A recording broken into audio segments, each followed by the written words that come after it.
வணக்கம் மக்களே. இந்த வீடியோவில் 5 பெஸ்ட்டான பிஞ்ச் வர்த்தி சீரியஸோட லிஸ்ட்டு தான் பார்க்க போகிறோம். ஸோ லிஸ்ட்டுக்குள்ளே போகிறதுக்கு முன்னாடி நீங்கள் இப்போ தான் நம்ம சேனலுக்கு புதுசாக வரீங்கன்னா அந்த வீடியோ பார்த்து முடிச்சதுக்கப்புறமே உங்களுக்கு பிடிச்சதுன்னா மறக்காமல் சப்ஸ்கிரைப் பண்ணிவிட்டு பக்கத்தில் இருக்கக்கூடிய அந்த பெல் ஐக்கானையும் ப்ரெஸ் பண்ணிக்கோங்க. இப்போ நம்ம வீடியோக்குள்ளே போகலாம். ஸோ லிஸ்ட்டில் 5th பிளேஸில் இருக்கக்கூடிய சீரியஸ் பார்த்தீங்கன்னா the haunting of Hill House. So இது ஒரு சூப்பர் நேச்சுரல் ஹாரர் சீரியஸ். இதில் மொத்தம் 10 எபிசோட்ஸ் இருக்குது. ஒவ்வொரு எபிசோடும் 1 மணி நேரம் ஆவரேஜ் ரன்னிங் டைமில் இருக்கும். ஸோ இந்த சீரியஸோட கிரியேட்டர் பார்த்தீங்கன்னா மைக் ஃப்ளனகன். ஸோ இவரோட கிரியேட்டிவில் நிறைய சீரிஸ் வந்து நெட்ஃப்ளிக்ஸில் அவைலபிள் இருக்குது. So one of the best series அப்படின்னு சொல்லலாம். அது இந்த ஹண்டிங் ஆஃப் ஹில் ஹவுஸ் தான். இந்த சீரியஸோட கதையை பற்றி பார்த்தோன்னா, ஒரு ஃபேமிலி ஹில் ஹவுஸ்க்கு குடியேறி போகிறாங்க. அவங்களோட பிளான் என்னவாக இருக்குதுன்னா, அந்த ஹில் ஹவுஸை ரெனோவேட் பண்ணி விற்றுட்டு அப்புறமே அவங்க புதுசாக ஒரு வீடு கட்டிக்கலாம் அப்படின்ற ஒரு பிளானில் போகிறாங்க. பட் அந்த ஹில் ஹவுஸ்க்கு போனதுக்கப்புறம் தான் அங்கே நிறைய அமானுஷ்யமான விஷயங்கள் நடக்க ஆரம்பிக்குது. இது பாஸ்டில் நடக்கக்கூடிய கதை. இதுவே ப்ரெசென்ட்டில் பார்த்தீங்கன்னா, அந்த ஃபேமிலியில் இருக்க பசங்க எல்லாமே வந்து இப்போ வளர்ந்து பெரியவங்க இருக்காங்க. பட் பெரியவங்கள ஆனதுக்கப்புறமும் கூட அவங்களுக்குன்னு தனித்தனி ஃபேமிலியும் வந்துடுச்சு. பட் ஸ்டில் அந்த ஹில் ஹவுஸ்க்கும் இவங்களுக்கும் இருக்கக்கூடிய அந்த தொடர்பு பண்ணுறது தொடர்ந்துக்கிட்டே இருக்குது. ஒரு கட்டத்தில் இவங்க எல்லாருமே அந்த ஹில் ஹவுஸ்க்கு போக வேண்டிய நிலைமையும் வருது. அங்கே போனதுக்கப்புறம் நடக்கக்கூடிய அந்த சம்பவம் தான் இந்த சீரியஸோட மீதி கதைன்னு சொல்லிடலாம். ஸோ மைக் ஃப்ளனோட ஒன் ஆஃப் தி பெஸ்ட் ஒர்க்குன்னு சொல்லலாம் the haunting of Hill House. So இந்த சீரிஸ் வந்த புதுசில் எனக்கு உண்மையிலுமே வந்து பயங்கரமாக பிடிச்சது. அந்தளவுக்கு ஒரு ஹாரர் சீரியஸை வந்து இதுக்கு முன்னாடி நான் பார்த்ததில்ல.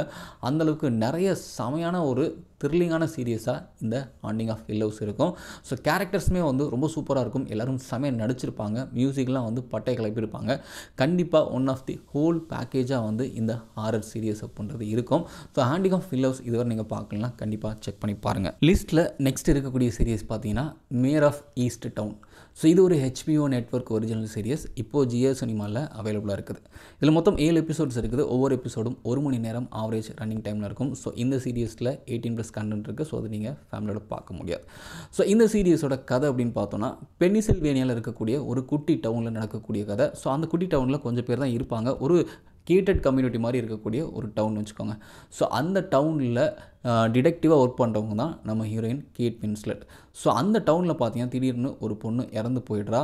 அது எப்படி இறந்தா, யார் அதுக்கு ரீசன் அப்படின்றதெல்லாம் வந்து தெரியாமல் அவங்க இன்வெஸ்டிகேட் பண்ணிகிட்டு இருக்க போய் வந்து திடீர்னு ஒரு பொண்ணு காணாமல் போயிடுறா. அடுத்து இன்னொரு பொண்ணுமே காணாமல் போயிடுறா. இப்போ ஒரு பொண்ணு இறந்துட்டா, இன்னும் 2 பொண்ணுங்கள் காணாமல் போயிட்டாங்க. இவங்க 3 பேருக்கும் ஏதாவது தொடர்பு இருக்கா அப்படின்றத விசாரிக்க ஆரம்பிக்கிறாங்க. ஸோ இந்த டவுனில் இருக்க யாரோ தான் வந்து இதை பண்ணியிருப்பாங்க அப்படின்ற ஒரு நம்பிக்கையும் வந்து கேட் வின்ஸ்லெட்க்கு இருக்குது. ஸோ இது எப்படி அவங்க கண்டுபிடிச்சாங்க அப்படின்றதான் வந்து இந்த சீரியஸோட கதை அப்படின்னு சொல்லலாம். ஸோ இந்த சீரியஸில் எனக்கு ரொம்ப பிடிச்சது ரைட்டிங் தான். பிகாஸ் வந்து ஒரு குட்டி டவுன் அப்படின்றப்போ கொஞ்சம் பேர் தான் இருப்பாங்க. அந்த கேரக்டர்ஸ்க்கு உள்ளே இருக்கக்கூடிய அந்த கான்ஃப்ளிக்ட்டு, சந்தோஷம், இந்த மாதிரியான விஷயங்கள்லாம் இருக்கப்போ இதில் வந்து இவங்க பண்ணியிருப்பாங்க அப்படின்னு சொல்லி ஒவ்வொரு கேரக்டர் மேலேயும் நமக்கு ஒரு சந்தேகம் பண்ணுறது ஏற்படுத்தும். அது ரைட்டிங்கில் ரொம்ப சூப்பராக பண்ணியிருப்பாங்க.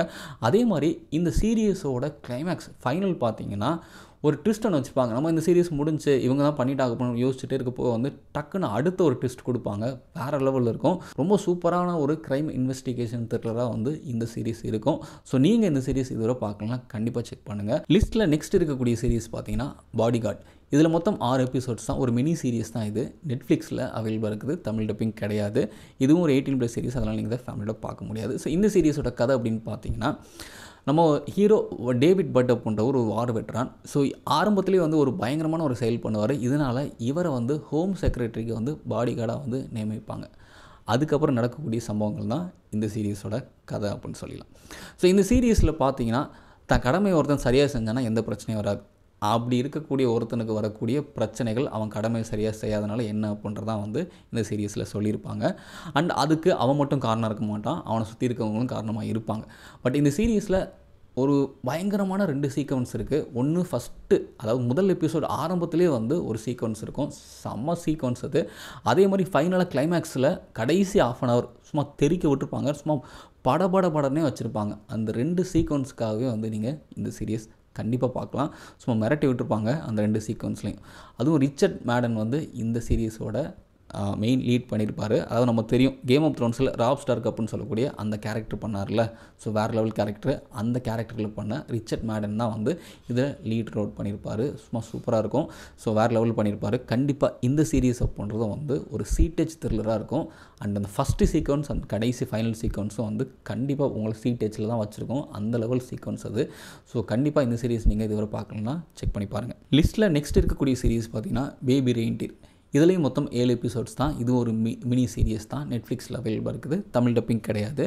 இது ஒரு 18+ சீரிஸ் அப்படின்றதுனால நீங்கள் இதை ஃபேமிலியோட பார்க்க முடியாது. ஸோ இந்த சீரீஸோட கதை அப்படின்னு பார்த்தோம்னா, தன்னுடைய 20 வயசில் ஒரு ஸ்டாண்டப் காமெடினா ஆகும்னு நினைக்கிற ஒருத்தனுக்கு ஏற்பட்ட செக்ஸுவல் அப்யூஸு அண்ட் அதனோட விளைவுகள், அதுலேருந்து அவன் எப்படி மீண்டு வந்தான் அப்படின்றது தான் வந்து இந்த சீரியஸோட கதை. இது ஒரு ரியல் இன்சிடெண்ட்டை பேஸ் பண்ணவர் தான். இந்த ஒரு விஷயத்தினால பாதிக்கப்பட்ட ஒருத்தர் தான் வந்து இதில் நடிச்சும் இயக்கியும் இருக்கார். ஸோ அந்த கேரக்டரில் நடித்த அவர் வந்து உண்மையாலுமே ஒரு சூப்பரான ஒரு போர்ட்ரேல் பண்ணியிருப்பார். பிகாஸ் அவரை தவிர வேறு யாரும் அந்த கேரக்டரை அவ்வளோ சூப்பராக போர்ட்ரேல் பண்ண முடியாது. பிகாஸ் அவர் தான் வந்து அதை அனுபவிச்சிருக்காரு அப்படின்ற அவரால் மட்டும்தான் இந்தளவுக்கு ஒரு சூப்பரான ஒரு போர்ட்ரேலை கொடுக்க முடியும். அது அவரோட ஆக்டிங் மூலமாக ரொம்ப சூப்பராக பண்ணியிருந்தார். அண்ட் இந்த சீரீஸில் வரக்கூடிய இன்னொரு லீட் கேரக்டர், அந்த ஃபீமேல் ஸ்டாக்கராக வரக்கூடிய அந்த கேரக்டரில் நடித்தவங்களும் வந்து செம சூப்பராக நடிச்சிருப்பாங்க. ஸோ 2 பேருக்குமே வந்து கண்டிப்பாக இந்த வருஷத்தில் அவார்ட்ஸ் கிடைக்கிறதுக்கு சான்சஸ் இருக்குது. ஸோ 2 பேருமே செமையான ஒரு ஆக்டிங் கொடுத்துருப்பாங்க. ஸோ இந்த சீரீஸோட செப்பரேட் ரிவ்யூமே நம்ம சேனலில் போட்டிருக்கேன். பட் இந்த லிஸ்ட்டில் இருக்கக்கூடிய எல்லா சீரீஸுமே வந்து நம்ம சேனலில் ஆல்ரெடி ரிவ்யூ பண்ணுறது போட்டிருக்கு. செக் பண்ணி பாருங்கள். ஸோ இந்த சீரீஸில் எனக்கு ரொம்ப பிடிச்ச விஷயங்கள் ரைட்டிங் தான். பிகாஸ் இது ஒரு ரியல் இன்சிடெண்ட்டை பேஸ் பண்ணது அப்படின்றப்போ ஒரு சீரியஸாக கன்வெர்ட் பண்ணுறாங்க அப்படின்றப்போ சில விஷயங்கள் காம்ப்ரமைஸ் பண்ணி தான் வந்து இந்த சீரியஸை கொடுத்துருப்பாங்க. அது நம்ம பார்க்குறப்போ தெரியும். பட் அது அந்தளவுக்கு வந்து ரொம்ப நேர்த்தியாக கொடுத்துருப்பாரு. இந்த சீரீஸில் எனக்கு ரொம்ப பிடிச்சது அந்த லீட் கேரக்டர் செக்ஸுவலாக அப்யூஸ் பண்ணப்பட்டிருக்கான். அவனை வந்து ஒரு ஃபீமேல் ஸ்டாக்கர் அப்படின்றவங்க வந்து துரத்துறாங்க. இது ஒரு பக்கம் பார்த்தீங்கன்னா இவன் ரெண்டையும் எப்படி சமாளிக்கிறான், இவனோட அந்த அப்யூஸ்லேருந்து இவன் எப்படி வெளியில் வந்தான், அதுக்கு எவ்வளோ கஷ்டப்பட்டான் அப்படின்றது வந்து ரொம்ப சூப்பராக வந்து ஸ்க்ரீனில் காமிச்சிருப்பாங்க. எனக்கு ரொம்ப பிடிச்சது. கண்டிப்பாக இந்த சீரீஸ் அப்படின்ட்டு ஒரு ட்ராமா பேஸ்டு சீரீஸ் தான். பட் நீங்கள் பார்க்குறப்போ பயங்கர இன்ட்ரெஸ்டிங்காக போகும். கண்டிப்பாக இந்த சீரீஸ் நீங்கள் எல்லாருமே ட்ரை பண்ணி பாருங்கள். ஒரு வித்தியாசமான அனுபவத்தை கொடுக்கக்கூடிய வாய்ப்பு இருக்குது. லிஸ்ட்டில் ஃபைனலாக இருக்கக்கூடிய சீரீஸ் பார்த்தீங்கன்னா Arcane League of Legends. So இது ஒரு அனிமேட்டட் சீரியஸ். இதில் மொத்தம் 9 எபிசோட்ஸ் இருக்குது. இதுவும் நெட்ஃப்ளிக்ஸில் அவைலபிளாக இருக்குது. ஸோ ஒவ்வொரு எபிசோடும் 50 நிமிஷம் ஆவரேஜ் ரன்னிங் டைமில் இருக்கும். ஸோ இந்த சீரீஸுக்கும் தமிழ் டப்பிங் அப்படின்றது கிடையாதுன்னு நினைக்கிறேன். செக் பண்ணி பார்த்துக்கோங்க.